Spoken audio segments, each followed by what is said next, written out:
Oui, en effet. Donc, il y a des protocoles qui sont mis en place, donc des protocoles pour les aînés, donc qui ont été mis en place aussi par rapport au CNS. On a pris toutes les mesures nécessaires jusqu'à engager du personnel de nettoyage chez nous.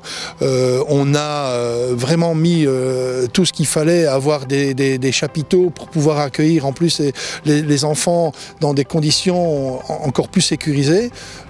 Tout a été vraiment mis en œuvre et ils n'ont aucune crainte à avoir, dans la mesure où, je veux dire, les enfants viendront chez nous, comme dans toutes les autres organisations de stage qui ont travaillé de la même manière en tout cas, en toute sécurité.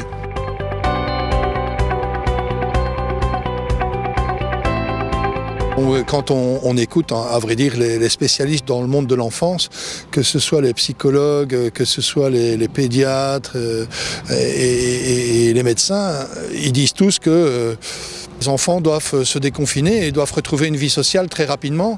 Certains ont même dit que s'il n'y avait pas un retour à la vie sociale, il pourrait y avoir des dégâts irréversibles au niveau psychologique, au niveau des enfants.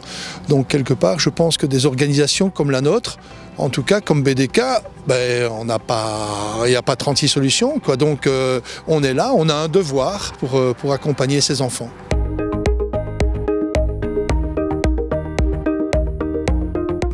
Au niveau des parents, je pense que tout simplement, si j'avais un enfant qui est en âge d'aller en stage, en tout cas dans une organisation comme celle de BDK, je le mettrais sans aucun problème. Je sais que les mesures qui vont être appliquées, le protocole qui va être mis en place, va être bien au-delà de la réalité ou de la demande en tout cas des autorités. Donc quelque part, le risque zéro n'existe pas bien entendu, mais avec toutes ces décisions, toute cette manière de fonctionner, toute cette organisation et toute cette motivation de pouvoir réaliser des choses et justement de pouvoir rendre aux enfants cette vie sociale, sincèrement, il n'y a aucune crainte à avoir. Tout est mis en place justement pour que la sécurité soit le numéro 1 chez BDK.